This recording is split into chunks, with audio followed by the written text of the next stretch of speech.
Estimados oyentes, reciban una cordial bienvenida al espacio donde el derecho se encuentra con la reflexión profunda. El abogado científico.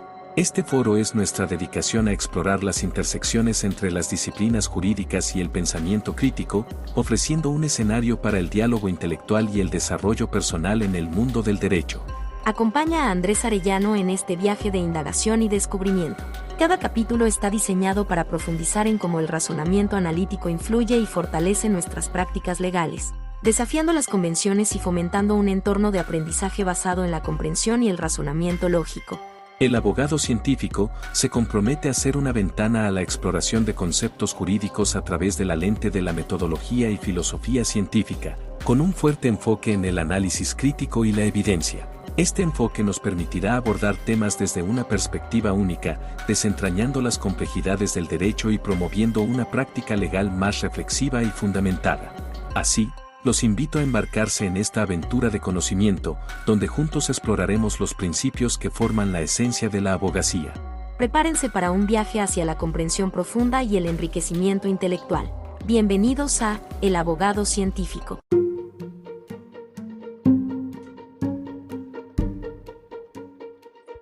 Bienvenido a este episodio donde hablamos de todo un poco.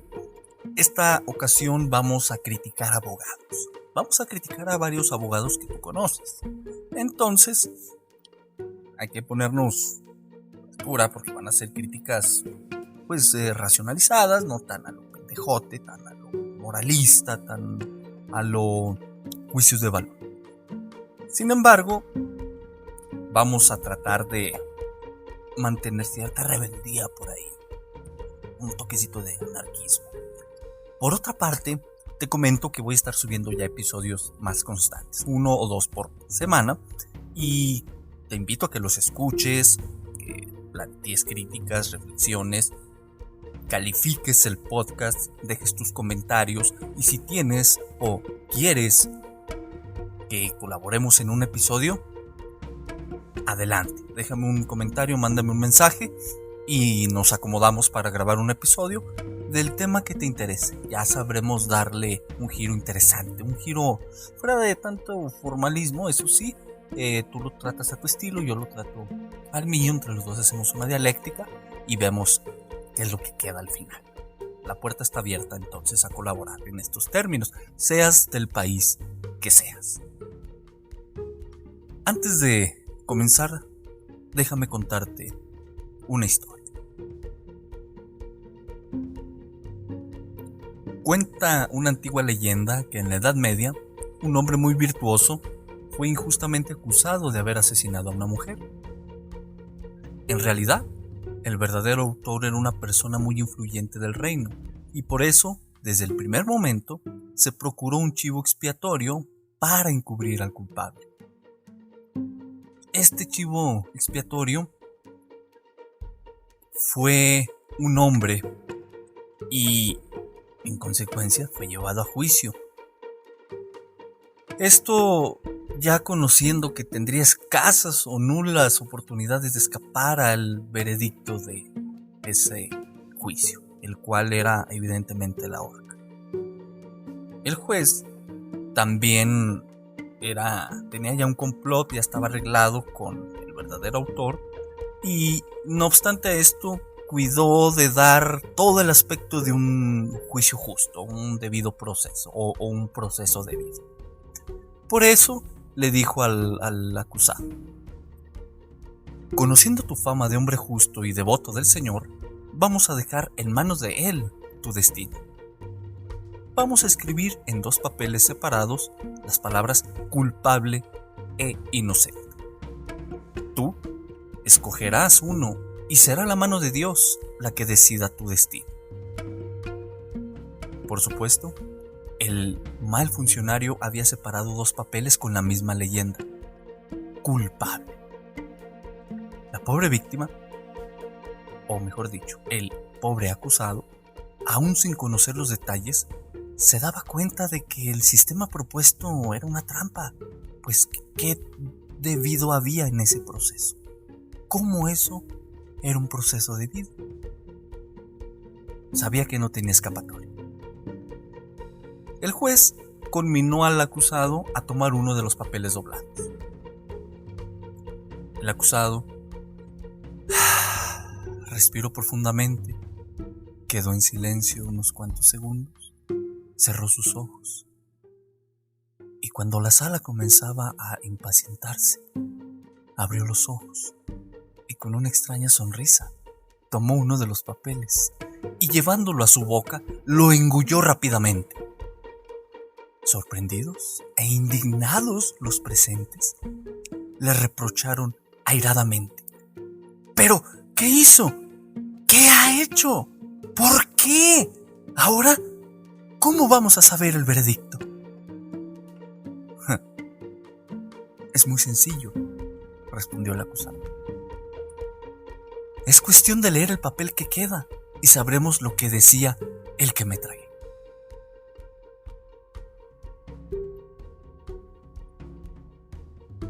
Con coraje, rezongos y furia contenida, debieron liberar al acusado y jamás volvieron a molestarlo. Ahora sí, comenzamos. Hacemos una breve pausa en nuestra discusión de hoy para presentarles una herramienta indispensable, nuestro libro electrónico. Más acá de las palabras, una guía práctica para reconstruir racionalmente los argumentos de una autoridad y destruir su presunción de apego a derecho. Es un libro perfecto para abogados, estudiantes de derecho y cualquier persona apasionada por la lógica aplicada, pues otorga un arsenal de herramientas conceptuales listas para ser desplegadas. Diseñado para proporcionar claridad y rigor en el pensamiento crítico de todo abogado, este libro es esencial para quienes buscan no solo entender, sino desmantelar y reconstruir los fundamentos y motivos dados por una autoridad judicial. No esperen más para fortalecer su habilidad argumentativa. Adquieran su copia ahora en abogadoscientifico.com.mx y comiencen a navegar por la complejidad de los argumentos con una nueva luz. Continuamos con nuestra exploración intelectual en El abogado científico. Gracias por estar con nosotros.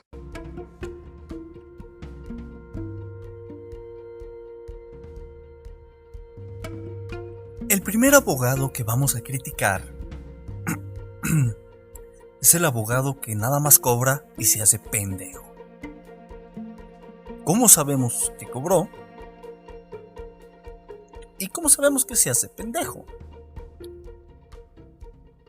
¿Qué es ser pendejo? En el contexto mexicano, evidentemente, porque hay colegas que son de otros países.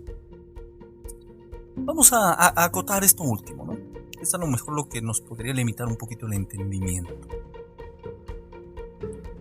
En México, un pendejo es una persona que, según el contexto, no hace nada, no ayuda, no colabora, no hace alguna actividad que empuje a lograr el fin buscado. En otro contexto es alguien que no sabe nada. Y esto es curioso, ¿no? Porque en otro contexto el que no sabe nada podría ser hasta filósofo. Pero bueno, en México a veces es un pendejo. En este contexto vamos a tener que es el que no ayuda a realizar o no realiza actividades tendientes a lograr el fin buscado. Eso es un pendejo, en términos bien coloquiales, bien criollos dirían algunos de alcurnia. Cobrar pues no es difícil, ¿no? Pero ¿cómo sabemos que cobra? Y no simplemente que está realizándolo de manera gratuita. Porque podemos poner una acción. Nadie hace nada gratis. O cobra en especie o cobra dinero. Establecido esto, ahora sí, vamos a criticar al abogado que cobra y se hace pendejo. Una vez que sabemos el significado de esto. Toma un asunto, cualesquiera, civil, penal, mercantil, laboral, fiscal, ambiental, informático, etc. Y al final el empuje procesal lo va realizando el juez casi de oficio y casi haciéndole trabajo al abogado. Lo revocan, deja de ser abogado. llega otro abogado. Se pone a ver el expediente, leer acuerdos, autos, escritos, etc.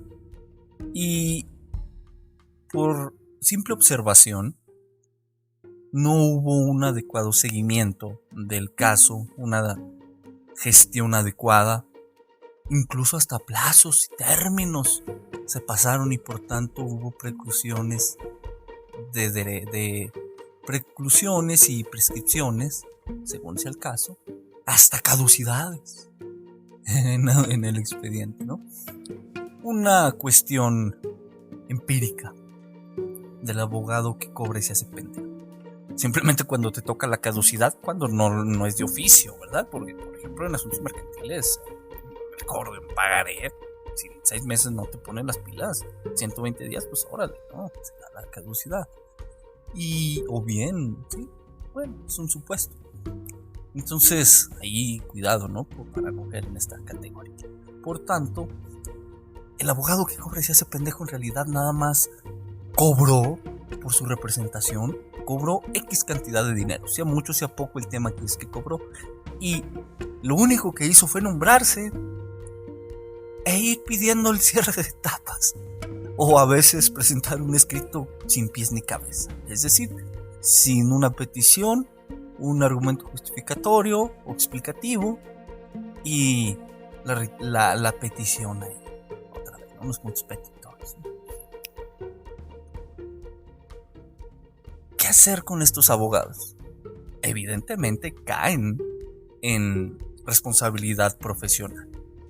Algunas veces en algún delito.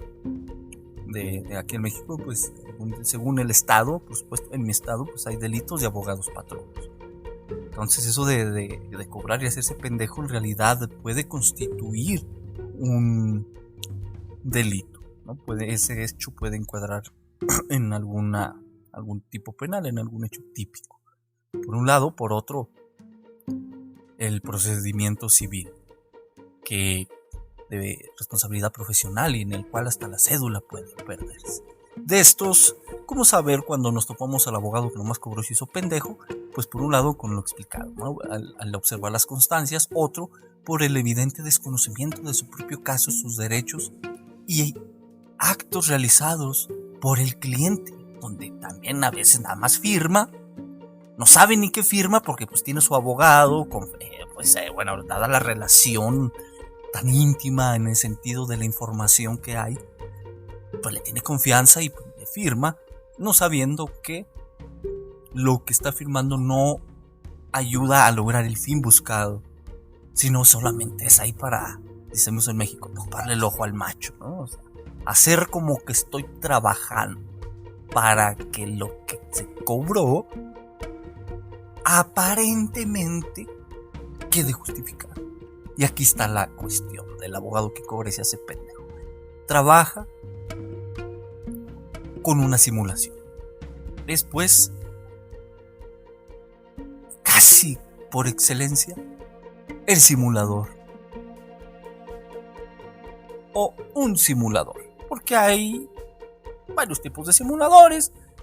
Este casi por excelencia podría ser uno de ellos, porque hace como que está trabajando, da una serie de excusas, aparenta elocuencia, aparenta sapiencia hacia el cliente, aparenta que los escritos que hace están encaminados a lograr el fin y no necesita muchos escritos para defender al cliente, y esa apariencia le da el sustrato a este abogado que nada más cobra y se hace pendejo. ¿Has conocido alguno así? El otro que vamos a criticar es el abogado dogmático. El abogado dogmático busca certeza y verdades solamente en la razón. Ancla su pensamiento a una verdad obtenida mediante la razón, que cuando está estudiando se preocupa más por los autores y no por los problemas. Es decir, se centra en cuántas citas tiene que hacer de cuántos autores, en vez de encarar el problema por sí mismo, buscarle las aristas. Peor aún, cree que lo que cree es la mera verdad. La búsqueda de verdades y certezas en la simple razón es algo que ya tendría que estar superado en el derecho, pero pues ahí se sigue, así se sigue enseñando, así se sigue aprendiendo, y a veces los abogados así se siguen quedando en el campo dogmático. Trabajar más con autores y no con problemas es en sí ya un problema en el que tendrían que estar pensando estos abogados. Porque, veamos, es abogado, es decir, es una persona que realiza una práctica. Al menos sentarse y redactar un escrito dentro de un expediente ya es una práctica, ya toca el aspecto empírico del quehacer jurídico. Pero preocuparse por no contradecir una serie de ideas que le indujeron en un curso, en una conferencia, en una maestría, en un doctorado, peor aún, por no contradecir a su maestro, se somete sin crítica a la teoría o a la opinión fundamentada muchas veces que da cierto dogmático y no ve la contradicción que esto implica. Por un lado, o bien, por otro lado, no ve el intelectualismo al que puede llegar. Por un lado, al poner su certeza, buscar la certeza, verdades en la razón, pero a la vez someterlas a la experiencia, o viceversa, obtener datos de la experiencia, someterlos a una crítica racional y de ahí obtener información útil y válida. Vaya, esto es un intelectualismo, es una postura epistemológica, es decir, en la generación de conocimiento científico. Por último, cree que pagando cursos, diplomados, maestrías, va a encontrar solución al caso que tiene actualmente. Paga por preguntarle al ponente, cuando al ponente en realidad le vale madre la pregunta, le vale madre el caso, que lo que quiere es nomás que ya se acabe la hora porque ya se fastidió y ya se quiere ir, ¿no? Ya fue y dio su misa, ya fue y sentó su dogma. Por tanto, hay que progresar, no hay que quedarnos en lo dogmático. En contraste, tenemos al abogado científico. Este busca certezas y verdades en la realidad. Se preocupa por conocer la realidad jurídica, su forma, en el sentido de buscar modelizar esa realidad, establecer teorías con una forma de contrastación. Sin embargo, sigue habiendo un pequeño detalle que también a veces se preocupa por autores y no por problemas. Si el enfoque se centra más en los problemas, estos se enfrentan, se ven sus aristas y si se coincide con otros autores, entonces sí, vemos cómo se puede fortalecer la teoría tomando en consideración lo dicho por otros. Sin embargo, dado el sistema académico en el que a huevo hay que hacer citas porque si no, pues te estás plagiando la información. Y también, pues ¿cómo crees entonces el otro autor? ¿Cómo va a vender sus libros? Por eso cítalo. Y con las citas, pues se va validando la información que él dio. Y tú, pues ya veremos si te citan en el futuro. Es una cuestión también que, si la observamos, constituye un problema. seguir centrándonos en autores y no en problemas. Una diferencia interesante entre el abogado dogmático y el abogado científico, no solamente la búsqueda de certezas y verdad en la realidad, sino también la aplicación de una metodología concreta. Se busca cierta cientificidad, exactitud, pensar crítico. En algunos casos, un anarquismo metodológico, es decir, entender que el método científico no es el único válido, como se enseña y como los abogados dogmáticos creen que es el único que hay para atacar al abogado científico. Está el hipotético deductivo, el analítico sintético y varios más.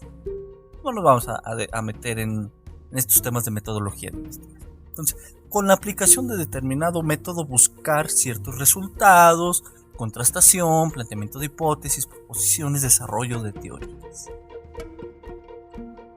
El abogado dogmático y los dogmáticos generalmente usan el método inductivo, pero se quedan hasta ahí y no van a la realidad a someter a contraste sus teorías. Esto es una cuestión interesante, un pro y un contra de cada uno.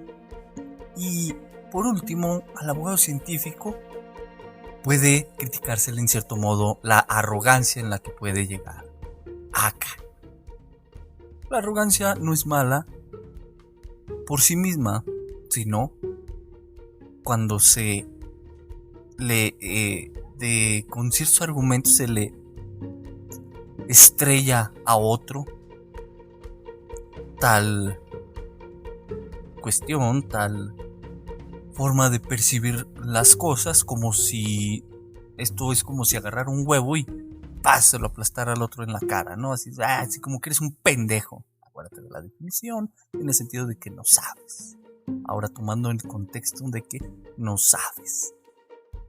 Entonces, esta es una cuestión que puede verse a veces en redes sociales, ¿no? De que gané un caso, miren, nomás porque apliqué obtuve esta prueba. Yo sí sé cómo ganar estos casos. Ustedes no, ustedes también pendejos, porque nunca han llevado uno. Véanme, admírenme. Ese tipo de arrogancia es la que podemos criticar al abogado científico un tanto más que al dogmático.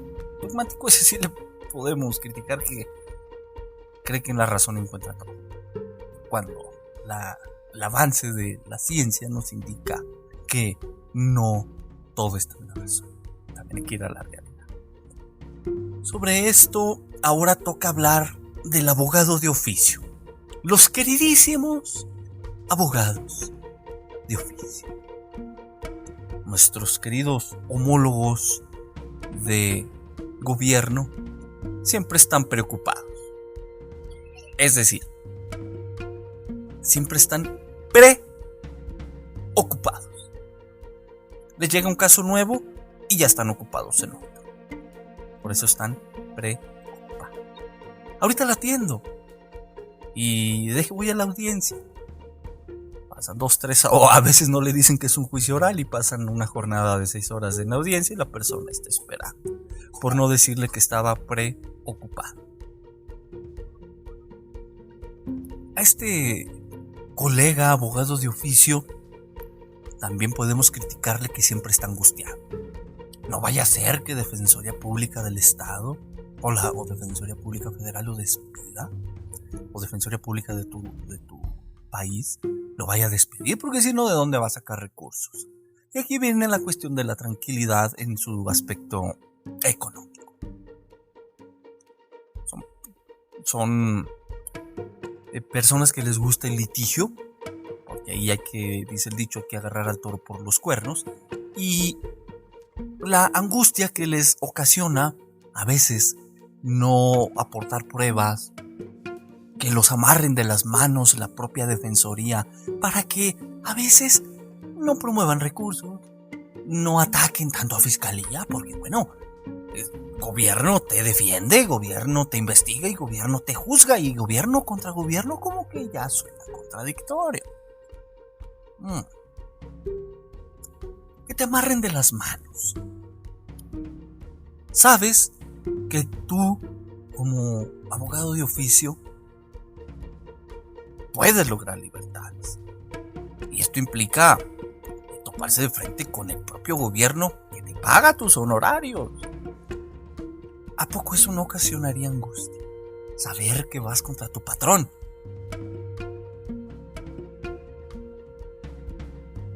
¿Dónde queda la tranquilidad?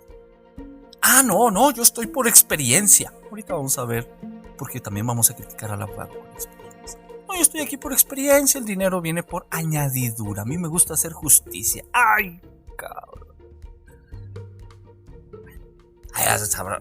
Hay que ver qué tipo de justicia es el que están haciendo, ¿no? O buscando. Y también si creen en él. Siempre está preocupado, angustiado, y la tranquilidad a veces se le va. Eso sí, tiene muchos casos. Más que a veces uno como abogado particular. ¿Y el tiempo? La gestión del tiempo a veces es lo que más reprochan los de oficio, que se la pasan tanto trabajando y poco disfrutando.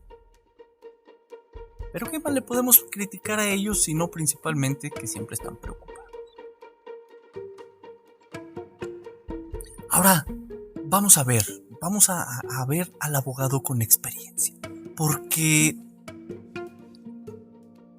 uno y otro, es decir, el de oficio, a veces recurrimos por consejos con él dado la experiencia que tiene. Y entendemos experiencia en el sentido de que lleva más casos que uno. No más por eso. Él tiene 180, 200 carpetas de investigación. Cuando tú tienes 2, 1, 3, 10, 40, 50 si ya tienes un despacho. No sé. Pero el de oficio, lo que sí dice es que el de oficio lleva más tiempo. ¿Y qué? Por eso nosotros caemos en cierto dogmatismo al creer que eso le da experiencia. Y aquí entra la cuestión de criticar al abogado con experiencia, como en parte como una extensión del de oficio, pero también en su sentido individual, es decir, particular. Veamos primero con el particular. Un abogado con experiencia que siempre ha sido abogado particular, que tiene 20, que tiene 30, que tiene 15 años y siempre va a ser su premisa principal para darse credibilidad. Yo tengo 30 años litigando. ¿Tú qué me puedes enseñar? Entre comillas, te está diciendo, tú eres un pendejo. Eso pasa. Pero te das cuenta que bien, puede ser verdad de que ese abogado con experiencia tiene 10, 15, 20, 30 años. Pero te das cuenta de 10, 20, 30 años litigando, pero te das cuenta que lo único que tiene es experiencia. Es decir, desde el punto de vista epistemológico, solamente sabe adquirir conocimiento a través de estarla cagando. Es decir, echando a perder se aprende. O sea, al chingadazo. Vamos a ver qué pasa. Porque algunos, nota esta proposición, este cuantificador, algunos no sistematizan su quehacer profesional. Su experiencia no la someten a un raciocinio, extraen datos, los abstraen y los plasman en un documento que bien pueden vender, en el sentido de que se está creando con fuente empírica conocimiento. En contraste, solamente asume como la mejor fuente de conocimiento la experiencia.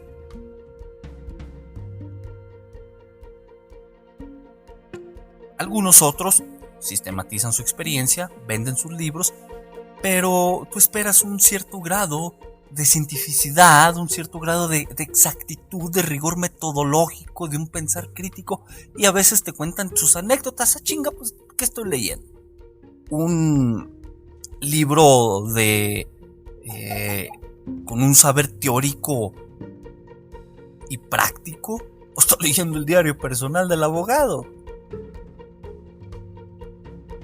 Si vemos esto, ya es un problema en la forma de comunicación de la información científica que la experiencia puede ayudar a generar. La sistematización evidentemente requiere una metodología, formalización, lógica, si se puede, incluso hasta modelizar, crear una teoría y modelizarla. Puta, imagínate, estaré muy interesante. En conclusión, hay abogados particulares que lo único que tienen es experiencia. Ahora sí, vamos a hacer una pequeña extensión crítica del abogado de oficio, porque también a veces lo único que tiene es experiencia. Conoce al juez, conoce al fiscal, conoce al abogado, conoce el ambiente, ya conoce el proceso mejor, un poco mejor, a veces que el propio dogmático. Fíjate qué interesante. Pero sigue buscando certezas en la razón. Sigue preocupándose por autores y no por problemas, como veníamos diciendo, y se centra tanto en la experiencia porque siempre está preocupado. No sistematiza. A veces los colegas de oficio tienen mucha información, casos muy interesantes para hacer una sistematización, desvelarse y obtener buenos datos. Hay algunos abogados de oficio que han escrito libros desde su perspectiva, desde su entendimiento, desde su no quiero decirle criterio, desde su pensamiento crítico, lo que les ha dejado la experiencia, y eso es genial. Eso es genial. Sin embargo, siendo abogado de oficio, la angustia, esa picazón en la tranquilidad y tener nada más experiencia sin sistematización racional, metodológica, sigue siendo una cuestión a criticar. ¿Qué pasa con el abogado sin experiencia? Un abogado sin experiencia es un dogmático disfrazado. ¿Por qué? Porque dice que es abogado, no ha llevado ningún caso, no ha abogado, no ha gritado, no ha peleado en un juzgado por otra persona ni por sí mismo. Carece de ese lado de la experiencia, ese lado experimental de la labor jurídica, y lo único que tiene son teorías, certezas o verdades basadas en la razón. Tiene un don. Por tanto, un abogado sin experiencia es un dogmático disfrazado. El abogado sin experiencia a veces busca pero no encuentra. Es decir, busca oportunidades pero no las encuentra. No sabe vender. O simplemente a veces no lo quieren en una oficina cuando busca trabajo. Porque también quiere, pero siente que no puede litigar solo.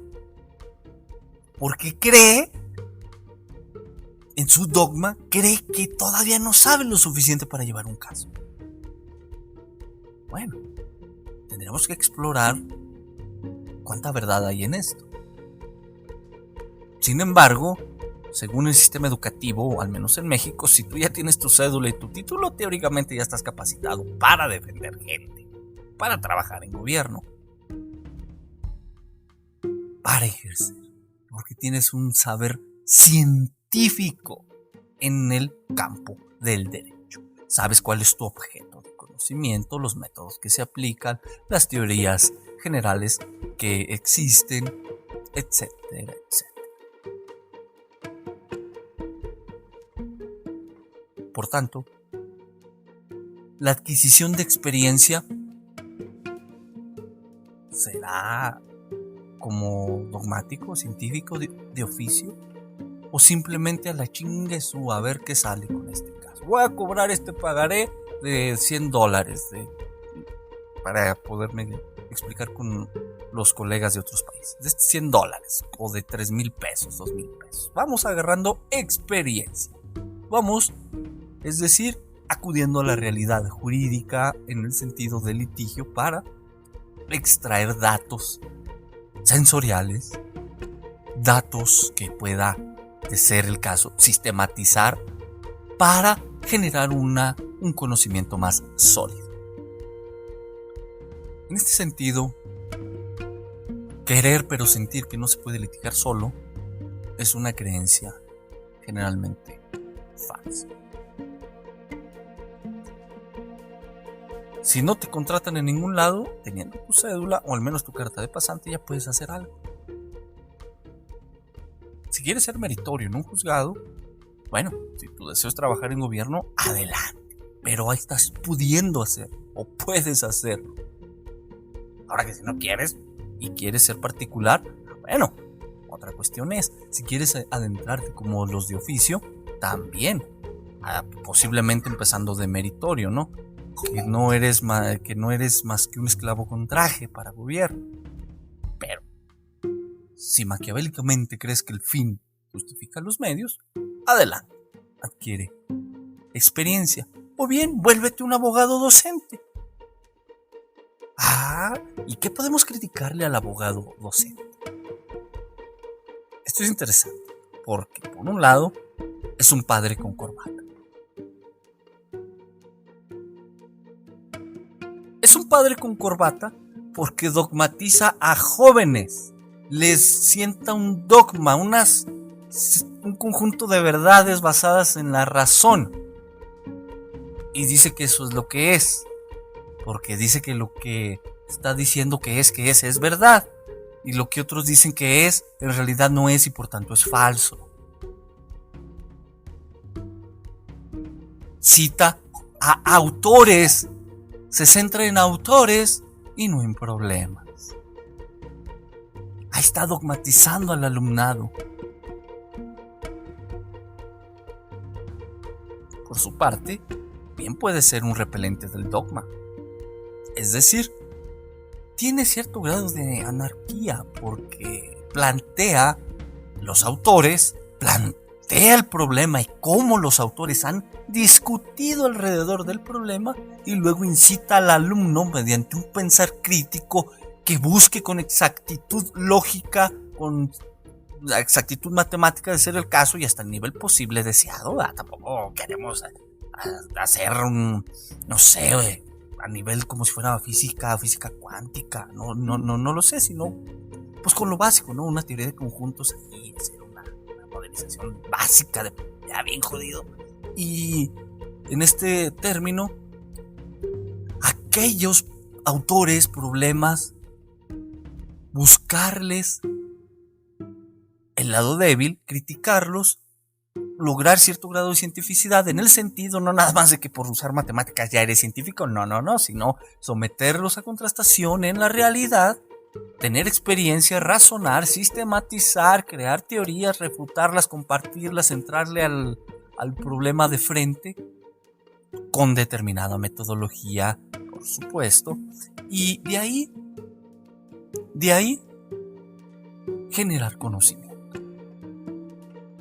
Por tanto, al abogado docente puede criticársele que si es un padre con corbata, va a ser uno más del montón.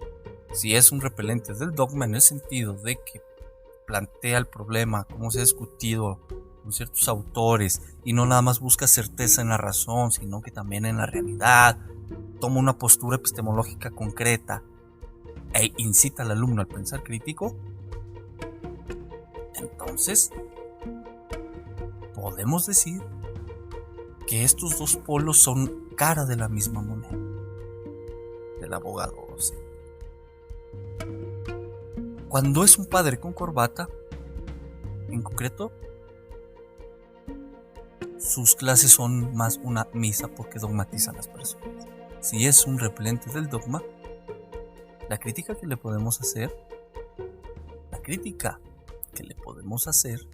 es que tiene cierto grado de anarquismo porque va en contra de lo que el Estado incluso está enseñando o está dando como verdad. Porque cuando se citan tesis, y no se está de acuerdo y se da posturas, ahí estamos teniendo un toque de anarquismo, porque estamos yendo en contra del Estado.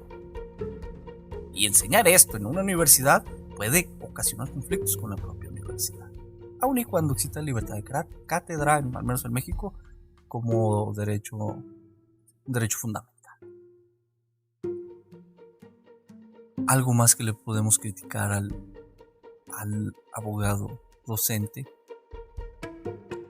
es simplemente que sea abogado docente, porque sería más una variante de un abogado dogmático, podría ser, o simplemente utópico, y lo único que tendría serían sus dogmas para enseñar. Esta serie, pues, de observaciones es la crítica que se puede hacer. Hay muchas. Podríamos hacer un conjunto de una categorización, una adjetivización, mejor dicho, del abogado. Tal vez no nos lleve a ningún lado, pero sería un ejercicio de reflexión interesante, ya que al final quedaríamos en las mismas con la duda de cuál es el mejor, pero buscar el mejor ¿para qué? ¿Por qué eso? O sea, esa cuestión, ese juicio de valor de cuál es el mejor. Ya sabrás tú si coincides con alguno o con ninguno, o creas una nueva categoría, no lo sé, o conoces a uno o a otro, pero al final hay que romper esa idea que dije en algunos episodios pasados, no recuerdo en cuál fue, el anterior, dos anteriores, no recuerdo, de que el dogmático cree que el abogado es la fuerza bruta de la razón. Hay que matarles esa idea que entre líneas a veces dicen en algunos libros, nada más porque fue juez en otro país, o fue fiscal o defensor en otro país, viene a tu país, al mío, al tuyo, no sé, escribe 2-3 libros y ya, nada más porque es extranjero, ya tiene toda la verdad. O en otros términos, ya nada más porque tiene 20, 15 años, 30 litigando, sin que haya hecho una sistematización de su quehacer profesional, ya tenemos que creerle, nada más porque tiene esos años litigando, cuando lo único que tiene es experiencia. O bien, si es de los que se busca verdades en la realidad y se preocupa por centrarse más en los problemas, su forma, modelizar la realidad, contrastar sus propias teorías, plantear hipótesis, ¿por qué tendríamos que creerle a un loco como eso? Cuando a veces el dogma nos puede dar un poco más de tranquilidad, un poco más de certeza, y no nos hace desgastar tanto. ¿Para qué gasto yo tanto tiempo creyéndome científico si al final me bastan las semanas? Mejor con esto le ayudo al abogado sin experiencia, ¿sí? A ese abogado, a ese dogmático disfrazado de abogado, y pues lo incito a que deje de andar jugándole al postulante, al litigante, vaya al gestionar casos en un juzgado, para que se vuelva docente, un padre con corbata, o quizá, según la perspectiva, pues, se vuelva un repelente del dogma. En fin, la mezcla que podríamos hacer entre esto es interesante. Sin embargo, ya se nos acabó el tiempo el día de hoy. Te dejo estas críticas, estas reflexiones. Haz una crítica de esta crítica, déjala por ahí en algún comentario, compártelo. Es más, mándaselo al de oficio, a ver qué opina. A tu conocido que sea abogado de oficio, a ver qué opina. O si quieres, mándaselo al abogado sin experiencia, para que se dé cuenta que hay que quitarse el disfraz que trae puesto. O simplemente al abogado científico, o al que se cree científico, a ver qué opina. ¿Qué tal que diga que yo también pendejo? No sé. Nos escuchamos en otro episodio. Toma agüita, gana dinero, sé feliz, ten sexo, es importante, haz ejercicio, también es importante, parpadea, respira, litiga y sobre todo esto, trata de mantenerte vivo y con salud mental. Nos escuchamos en el siguiente episodio. Si quieres colaborar, ya sabes, deja un mensaje, pone una clasificación al podcast y vemos qué es lo que pasa con la propuesta que tengas. Hasta luego.